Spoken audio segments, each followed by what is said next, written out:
Hello tout le monde, bienvenue sur Viens chez moi. Écoutez prête l'oreille. Je suis Vaya Priya et je suis très heureuse de pouvoir vous retrouver aujourd'hui pour cette deuxième vidéo dans notre étude de Viens chez moi d'Alma, chapitre 32 à 35 du livre de Mormon. Chers frères et sœurs, j'espère que vous avez lu vos écritures, que vous avez lu vos chapitres et que vous avez été édifiés par ce que vous avez découvert, que vous avez commencer à entretenir cette graine de votre foi qu'Alma nous a enseignée et que vous avez eu envie de désherber, d'arroser et de faire ce qu'il faut pour que votre foi puisse grandir de manière à pouvoir mieux connaître notre Sauveur Jésus-Christ et notre Père Céleste et savoir ce que nous devons faire pour pouvoir retourner vivre un jour en nos présences.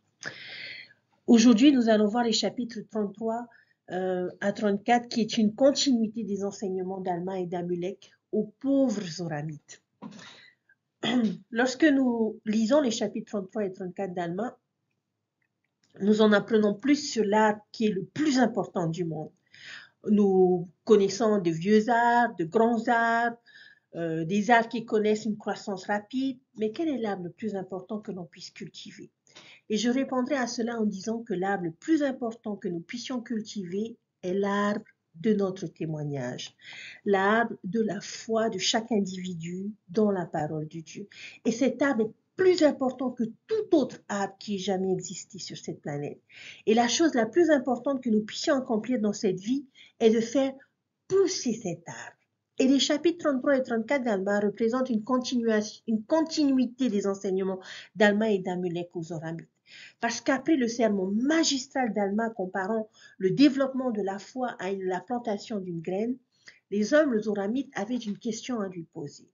Ils voulaient qu'il approfondisse un certain sujet. Et quelle était leur question?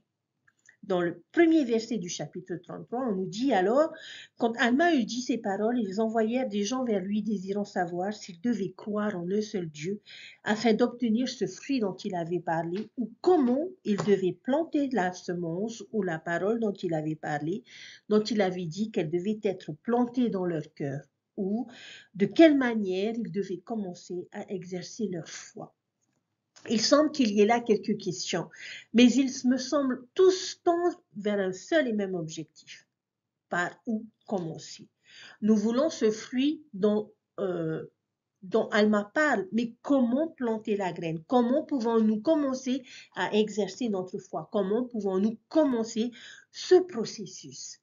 Maintenant, Alma et Amulek vont partager avec les Zoramites dans les chapitres 33 et 34 leurs réflexions sur la manière dont on fait pousser et nourrir l'arbre de vie et de foi dans notre cœur. Vous êtes-vous déjà demandé comment augmenter notre foi? Avez-vous déjà demandé comment puis-je obtenir un témoignage ou comment puis-je fortifier mon témoignage?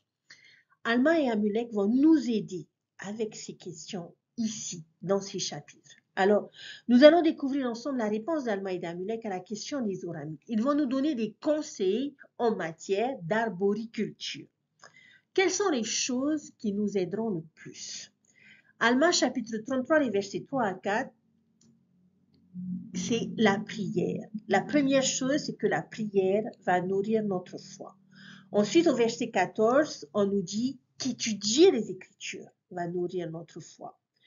Au verset 22, on nous dit que centrer et construire notre foi en Jésus-Christ et compter sur son expiation va nourrir notre arbre. Les versets 28 et 29 du chapitre 34 nous parlent du fait d'être charitable et de servir les autres. Servir les autres va nourrir notre arbre. Au verset 30, on nous parle du repentir, ce qui est une idée difficile, qui n'est pas toujours facile à accomplir dans notre vie. Lorsque nous nous repentons, nous nous tournons vers Dieu et loin des péchés. Et ce repentir va nourrir notre arbre. Alma 34-38, ce verset parle de vivre quotidiennement dans l'action de grâce, éprouver de la gratitude. va nourrir notre foi. Donc vous voyez ici 6 façons différentes de faire nourrir et grandir notre arbre de foi. Nous prions, nous étudions nos Écritures, nous cherchons à aimer nos semblables, à nous repentir lorsque nous nous trompons, à montrer notre gratitude envers Dieu et par-dessus tout, nous croyons en la miséricorde de Jésus-Christ et comptons sur elle par le pouvoir de son expiation. Si nous faisons ces choses de manière constante, alors je crois sincèrement que l'arbre de notre foi ne se fanera ni ne mourra jamais. C'est lorsque nous cessons de faire ces choses fondamentales que notre foi devient plus faible et plus vulnérable. Maintenant, ce n'est qu'un aperçu. Alma et Amulek ont beaucoup à dire sur les actions nourrissantes particulières pour les arbres. Il y a des idées incroyables sur l'évangile et la doctrine dans ces chapitres, mais j'aimerais, si vous me le permettez, partager quelques réflexions tirées de ces chapitres.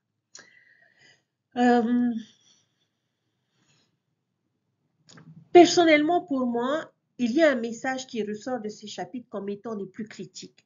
L'arbre de la foi comporte de nombreuses branches qu'Alma veut que nous cultivions et de nombreuses hypothèses que nous pouvons et devons tester. Les prophètes vivants, le livre de Mormon, Joseph Smith. Mais qu'est-ce que le tronc ou la racine pivotante de cet arbre?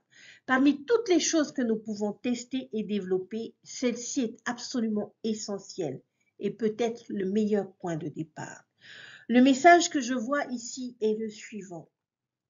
Croyez que vous êtes digne de l'amour, de l'attention et de la miséricorde de Dieu. Tout au long de ces chapitres, Alma et Amulek nous donnent raison après raison pour croire cela. Dans le verset 2, Alma leur dit que ce n'est pas parce qu'ils ont été expulsés de leur synagogue qu'ils ne peuvent pas adorer ou que Dieu n'est pas au courant de leur existence. Dans les versets 3 à 11, il leur rappelle que Dieu entend leurs prières partout où elles sont offertes avec sincérité et que Dieu est miséricordieux. Et une phrase clé apparaît dans les versets 11 et 13. La répétition signifie que c'est important. Donc, il dit que Dieu a détourné ses jugements à cause de son Fils Jésus-Christ. Et il veut vraiment marteler cette idée. Il fait une pause dans le verset 12 pour le mettre en évidence et demande, croyez-vous cela?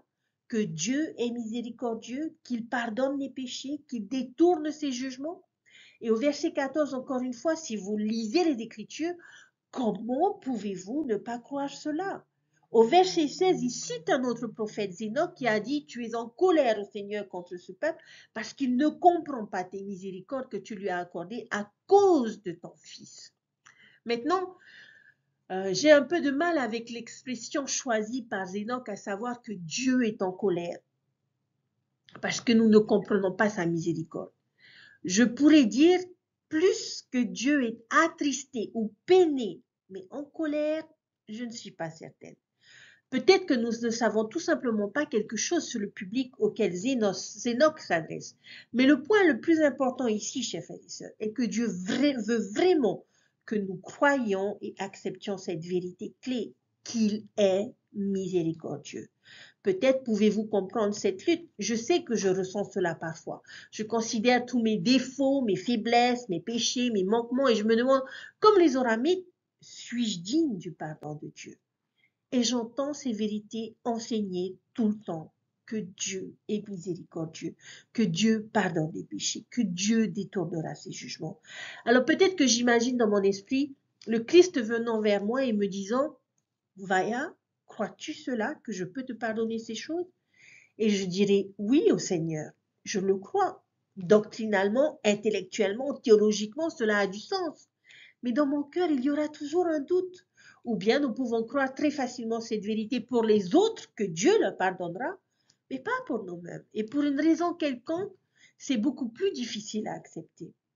Et le Christ, à ce moment-là, me regardera avec attention et me demandera, Vaya, est-ce que tu y crois vraiment que je peux pardonner tes péchés? Je vais hésiter, je vais lui dire oui. Et il me demande alors, pourquoi es-tu inquiète autant?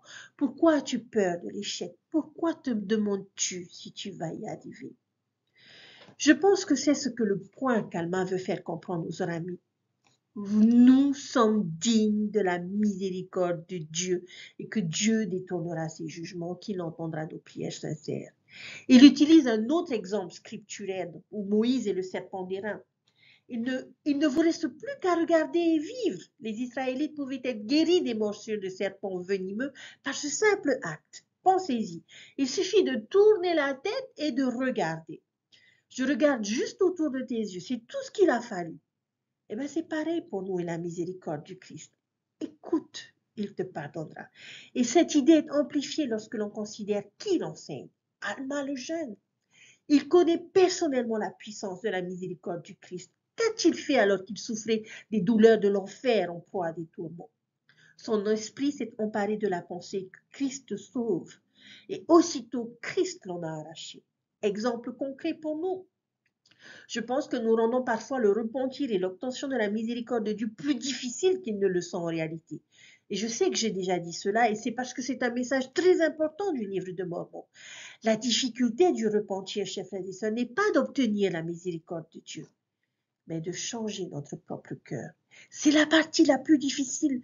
Je ne pense pas que le repentir soit autant un acte qu'un mode de vie, mais c'est un état de notre cœur, un désir et un engagement d'essayer de faire ce qui est juste.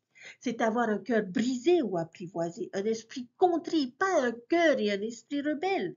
Et lorsque la repentance devient un mode de vie, le pardon et la miséricorde le deviennent également. Alors maintenant, Alma va conclure ici de manière très puissante et c'est très simple. Il va associer cette idée à sa métaphore de plantation de graines du chapitre 32. Au verset 22, il dit « S'il en est ainsi, le malheur s'abattra sur vous. Mais s'il n'en est pas ainsi, alors jetez les regards autour de vous et commencez à croire au Fils de Dieu, à croire qu'il viendra racheter son peuple et qu'il souffrira et mourra pour expier ses péchés et qu'il se relèvera d'entre les morts, ce qui réalisera la résurrection, que tous les hommes se tiendront devant lui pour être jugés au dernier jour, jour du jugement selon leurs œuvres. Et maintenant, mes frères, je désire que vous plantiez cette parole dans votre cœur. Et lorsqu'elle commencera à gonfler, alors nourrissez-la par votre foi. Et voici, elle deviendra un arbre jaillissant en vous jusqu'à la vie éternelle. Et alors que Dieu vous accorde que vos fardeaux soient légers par la joie de son Fils, et même tout cela, vous pouvez le faire si vous voulez. Amen. Quelle est la racine pivotante, le tronc sur lequel pousse l'arbre de la foi ou l'arbre de vie dans notre cœur? Dieu détourne ses jugements à cause de son Fils. Dieu pardonne. Vous, pas seulement les autres, mais vous êtes dignes de son amour, de son attention et de sa miséricorde. Croyez en cela. Plantez cette idée au plus profond de votre cœur et nourrissez cette vérité. Et quel sera le résultat du fait de nourrir cette doctrine? Verset 23, vos fardeaux seront allégés. Pourquoi? Parce que vous ne porterez pas tout le poids de cette culpabilité. Vous aurez de la joie. Pourquoi? Parce que vous saurez que vous n'êtes pas perdu. Et c'est un fruit très délicieux qui pend à notre arbre. Souvenez-vous de l'interprétation de l'arbre de vie qui nous a été donnée dans un Néphi, l'amour de Dieu.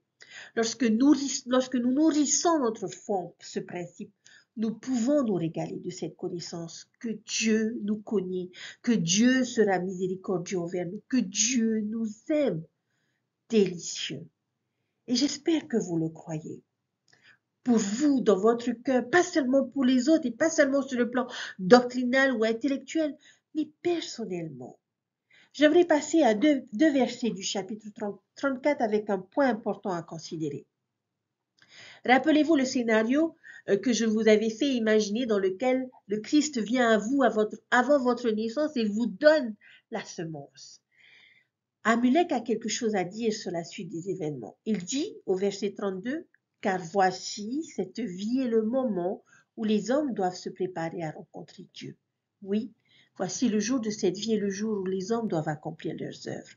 Et maintenant, comme je vous l'ai dit précédemment, puisque vous avez eu tant de témoignages, je vous supplie de ne pas différer le jour de votre repentir jusqu'à la fin. Car après ce jour de vie qui nous est donné pour nous préparer pour l'éternité, voici, si nous ne faisons pas meilleur usage de notre temps pendant que nous sommes dans cette vie, alors vient la nuit des ténèbres où aucun travail ne peut être accompli. Verset 34, vous ne pouvez pas dire, lorsque vous êtes amené à cette crise affreuse, je vais me repentir, je vais retourner à mon Dieu. Non, vous ne pouvez pas le dire, car ce même esprit qui possède votre corps au moment où vous quittez cette vie, ce même esprit aura le pouvoir de posséder votre corps dans le monde éternel. Il y a de magnifiques phrases dans ces versets. Et je vais me permettre de l'encadrer avec un certain nombre de questions que nous pourrions poser au Sauveur alors qu'il nous remet cette petite graine. Et nous demandons, comment puis-je me préparer à te rencontrer? Et il nous répondra, fais pousser l'arbre. Ensuite, nous lui demanderons, quel est le travail le plus important que je puisse accomplir dans cette vie?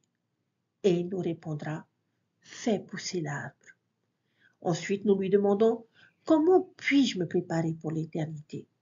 Et sa réponse sera, fais pousser l'arbre. Alors on lui demande, comment puis-je améliorer mon temps dans cette vie? Et il répondra, fais pousser l'arbre. Et il ajoute, ne remets pas plus tard la croissance de ton arbre. Les arbres mettent du temps à pousser. Et si tu attends trop longtemps pour le planter, il sera finalement trop tard pour le faire pousser, grandir et récolter les fruits. Alors fais-le maintenant. Le message de ce verset me rappelle une question que beaucoup de personnes peuvent se poser. Si les gens peuvent se repentir dans le monde des esprits, tout le monde ne le ferait-il pas? Parce qu'ils verront que tout est réel et alors ils voudront changer, n'est-ce pas? Ce sera plus facile de le faire de l'autre côté du voile. Habituellement, en réponse, on les amène à ces versets. Maintenant, je ne crois pas que ce verset dit que nous ne pouvons nous repentir que dans cette vie, dans la condition mortelle. Je ne suis pas sûre. Mais j'imagine que lorsqu'Amulek dit ce jour de la vie, il inclut notre temps dans le monde des esprits, puisque cela fait aussi partie de la préparation pour l'éternité. Et je qualifierai l'éternité d'après le jugement. Mais lorsque le jugement final arrive, c'est véritablement le moment où aucun travail ne peut être accompli. Vous ne pouvez pas faire pousser un arbre instantanément à ce moment-là. Le repentir sur le lit de mort ou le repentir sur le lit du jugement ne sera pas une stratégie viable. Mais qu'est-ce qui nous fait penser qu'il sera plus facile de changer dans le monde des esprits qu'ici? Le même esprit qui possède nos corps dans cette vie sera le même là-bas. Notre esprit est éternel et les attitudes et les mentalités que nous avons développées et portées avec nous dans cette vie seront toujours avec nous. Alors, qu'est-ce qui nous fait penser que si nous n'aimons pas les choses de l'Évangile ici sur terre, que tout d'un coup, nous allons les aimer de l'autre côté? Que si nous reculons à l'idée de l'adoration, de l'obéissance, de l'humilité et du sacrifice, nous allons tout d'un coup vouloir faire ces choses de l'autre côté? Je pense que nous avons déjà établi le fait que la connaissance ne se transforme pas automatiquement en changement de personnage. Développer un caractère et une foi semblable à ceux du Christ et du Dieu prend du temps. C'est comme faire pousser un arbre. Maintenant, je crois que les gens peuvent et vont changer et se repentir même dans le monde des esprits, tout comme les gens peuvent changer et changent dans cette vie, dans la condition mortelle. Mais ce processus, ainsi que les efforts requis, ainsi que le changement d'habitude et de mentalité qu'il nécessitera, ne seront ni plus faciles ni plus probables là-bas qu'ici. L'essentiel est de ne pas remettre à plus tard le jour de notre repentir. Ne tardons pas. Ne pensons pas que nous allons le faire à un moment donné dans le futur. En fait, le futur n'arrive jamais. Nous vivons et vivons seulement le moment présent. Et si nous cultivons un esprit de procrastination, un esprit qui se sent à l'aise en dehors des paramètres de l'Évangile, qui cède continuellement au désir de l'homme naturel, eh bien, ce même esprit nous accompagnera dans la prochaine vie. Le meilleur moment pour planter la graine, le meilleur moment pour nourrir cette graine, le meilleur moment pour faire pousser l'arbre est et sera toujours maintenant. Chers frères et sœurs, j'aimerais conclure toute cette étude avec cette pensée. Cultivez cet arbre, faites-le maintenant, ne remettez pas plus tard. Nourrissez-le avec beaucoup de soin et c'est la façon dont nous nous préparons pour l'éternité. J'espère que le sol de nos âmes est un terrain fertile. J'espère que peu importe où nous en sommes dans la culture de notre âme, que nous ayons un petit semis de foi ou un séquoia géant de la foi, nous sommes en train de nourrir la graine de notre arbre de vie. Je prie pour que nous soyons tous des jardiniers assidus tout au long de notre vie. Et lorsque ce jour où aucun travail ne peut être accompli arrivera enfin, nous serons en mesure de présenter un arbre de vie magnifique et fructueux à notre Père Céleste. Et c'est peut-être à cela que ressemblera le royaume céleste. Une immense forêt d'arbres de vie individuels. En attendant ce jour, continuons à grandir.